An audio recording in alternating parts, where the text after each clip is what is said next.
York never slept. It glowed all night. It hummed. But that was before. Before everything fell. Before the lights went out. Forever. Today on the Comic Book Report, Dark Ages by Tom Taylor. Stick around and check it out.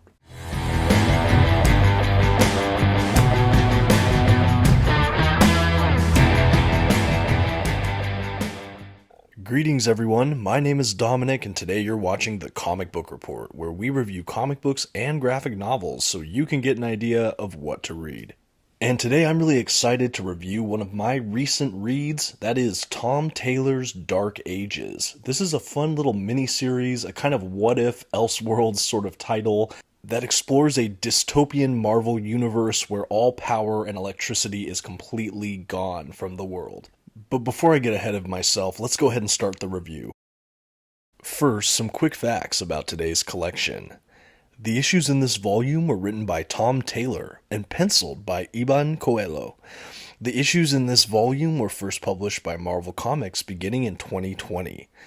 The volume itself collects Dark Ages issues 1 through 6 and material from Free Comic Book Day 2020, X-Men Dark Ages. This standard-sized trade paperback comes in at 160 pages. At this time, I'd like to issue a general spoiler warning. I will be flipping through the contents of today's collection and commenting on plot points throughout. You've been advised. Okay, and as we get started here, I just want to do a couple shots of the exterior of this trade paperback. Some beautiful artwork we could see that's represented inside the collection as well. Already, right from the jump, I knew that I would love this collection based purely on the art alone. It is gripping and jaw-droppingly beautiful. And while we finish our look at the exterior, I just want to do a bit of context for what is Marvel Dark Ages. This is a fun little mini-series from Tom Taylor and company. And once again, we have Tom Taylor playing with an entire sandbox from one of the Big Two's main universes, spinning out into a dystopian future. I'm thinking like along the lines of DC's Injustice that he wrote, as well as Deceased over at DC, or even the end of the all-new Wolverine omnibus, where we got this kind of interesting future story with Wolverine. I'm just really used to Tom Taylor venturing into this territory, where he gets to play with all of my favorite characters in a kind of world-ending scenario, and frankly, he's getting really adept at this kind of story. And like Deceased and like Injustice, which I've reviewed the first parts of on this channel before, I also really found myself enjoying Marvel's Dark Ages. Before we get any further though, I just want to invite you all, if you haven't subscribed to my channel yet, please consider doing so. I release at least a few weekly videos, a lot of comic book reviews, and it would be great to have you aboard. Anyway, back to Dark Ages. As far as the setup for Dark Ages goes, we're led to believe that there is some kind of sentient force in the universe called the Unmaker that was going throughout the universe and unmaking things, destroying matter, before he was sort of put to sleep in the center of the earth.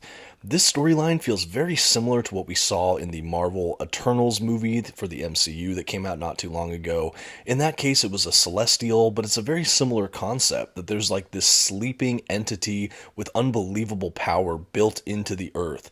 And this creature is starting to wake up. And because of that, it's causing like worldwide cataclysms. We have like earthquakes and I think tidal waves and just crazy things happening all over the place. And to basically stop it, it rallies, all the heroes of Earth to try to figure out a way to prevent this Unmaker from, coming to life and destroying the world. And ultimately it culminates in the beginning issues with Doctor Strange sort of sacrificing himself to put the Unmaker back to sleep. He creates this portal that unleashes this kind of perpetual EMP device that again puts the Unmaker to sleep, but simultaneously wipes out all electricity, all power, anything like that in the entire world. We have a worldwide, complete and permanent blackout that sends the whole world back to, You guessed it, the Dark Ages. From there, the meat of the story takes place a couple years into this kind of future storyline. Years after the power's gone out, we have a lot of the remaining humanity living in these kind of smaller little towns or communities. We have Wakanda serving as the capital of the world, and we have powerful, telepaths sort of connecting the world the best they can between these communities. But largely, all of humanity is dwindled down to these little tribes scattered throughout the world. And because there's no power at night, and so when the sun goes down, it's truly dark, we have the reign of vampires and different monster groups and things like that are kind of, in all of the wasteland areas between these communities, ravaging the rest of the world by night. And so it's kind of a frightening post-apocalyptic future, but these little townships they've made throughout the world have been protected, secured, safeguarded, and they're really loving little communities. The plot of the main series here really picks up as we find that Apocalypse has come to want to reawaken the Unmaker, believing he can absorb its power and become just unstoppable. Apocalypse has chosen kind of a right-hand man in the Purple Man, who is using his mind control to kind of put Reed Richards and some of these other super smart scientists and people in the Marvel Universe under his sway to build these devices he believes can wake up the Unmaker. So largely the ensuing conflict in this book is the main survivable sort of hero characters from these communities trying to stop Apocalypse and all of his villains or heroes under his kind of spell to try to save the world that they've had left, that they've built since this Dark Age event. As far as main characters go, I would say Spider-Man is in that main cast of characters, along with Sue Storm, Richards, the Invisible Woman. Iron Man plays a pretty key role. We have Deadpool returning in a very funny fashion that I won't spoil for you. And some of my favorite returning characters, we have Laura Kinney, the all-new Wolverine, and her kind of sidekick sibling, I can't remember her superhero name from All New Wolverine, but they're both back, and they are, obviously written by Tom Taylor, so we have that very same dynamic we saw in his All New Wolverine series, here explored again, and honestly, it's one of my favorite dynamics. Along with the team of heroes, we also have people like Storm, Black Panther, we have Doctor Doom, which is a really delightful addition to kind of the hero team, air quotes. And overall, just a very fantastic slew of characters. Like Injustice, I think Tom Taylor really understands the writing of these characters. He really has the correct voice and authentic nature to them down. And even though this isn't the prime 616 universe necessarily, it almost feels like these were the 616 characters just skewed out into this weird dystopian future. And I really loved it in the same way I enjoyed Injustice and Deceased and things like that over on DC's side of the fence. There are a lot more supporting characters throughout this that are worth mentioning. There's a couple that I will try not to spoil for you that were very fun additions throughout. And overall, I just really found myself enjoying it. I feel like this is a pretty good read for an entry-level Marvel fan or someone who just wants to check out a quick little mini-series and enjoy. But like so many other books like this, it really does reward people that have a better, more fully fleshed out understanding of the Marvel Universe and some of its main characters. But again, a very accessible book. I think it sets up the status quo of this new world very well, and it was really easy to follow. As I mentioned at the top, the art throughout is absolutely stunning. I really love the art style, and it's really vibrant and gorgeous, just absolutely from page 1 to the very end. As far as the pacing goes, I actually think it's really well paced, and I was absolutely just completely floored from the moment I started to the moment I finished. I would say maybe one of the only drawbacks is that it's only those, roughly 6 issues, and the ending does feel, if not rushed, very tied up quickly, I would say. I would have loved to see the last issue maybe split into 2. I would have loved to see some maybe resolution post the crisis. But really, it's like they have the ultimate conflict, they have the climax of the action, and then they stop the bad guys, spoilers. But after they stop them, it's basically the end, roll credits. And I would have loved to see some of the aftermath. I would have loved to see maybe a little bit of this new world. But it just really ends after the main battle. And I think that that's a sufficient ending. I wasn't disappointed. I think that there was a really good payoff in the ending. I just would have liked to see a little more.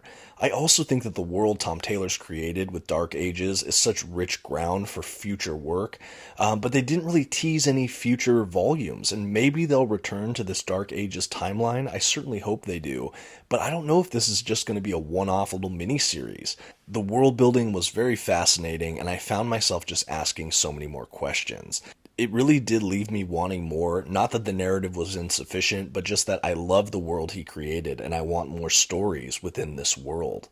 I think, again, some high points for this collection for me. I absolutely love the setup of the world. I really enjoyed the cast of characters we got. I'm always a huge Spider-Man fan, and the all-new Wolverine was a particular joy simply because this is Tom Taylor's all-new Wolverine. It's absolutely pitch perfect for that character. And one character that I didn't mention yet, they rolled in a character that is if the Venom symbiote and the Carnage symbiote combined and went to one single host, they made that kind of a villainous character in this arc. I thought that was really fascinating, and to figure out who the host was, very cool little subplot within this story that I think worked very effectively. I think Apocalypse was a great villain, and I like the use of the Purple Man so that who was serving Apocalypse may not be the characters you expected as they were mind controlled. Just overall a really great story that I'm sure I'm going to revisit in the future. I loved this glossy little trade paperback, and frankly, I'm just hoping for more Tom Taylor. So much of what I've picked up from him lately have been really well done, and I've enjoyed every moment just about. And as we get to the end of this collection, I think all that's left is to give this a grade. For a fantastically realized dystopian future in a parallel Marvel universe filled with a fun cast of characters, the Comic Book Report is happy to give Marvel's Dark Ages by Tom Taylor a B. For fans of Tom Taylor's universe-bending works, this would fit great alongside Deceased and Injustice, to name a few. I was pleasantly surprised with all of the fun characters he pulled on to weave this rich fantasy story, a great villain, and some great twists and turns along the way. I'm just sad it was over so soon. I'm not sure what history will say about this little miniseries, but I certainly hope this isn't the last we've heard of this Dark Ages timeline. Have you read Dark Ages by Tom Taylor? Let me know in the comments below. And thank you so much for watching. This has been the Comic Book Report. Please don't forget to like and leave your comments below. And until next time, have a good one.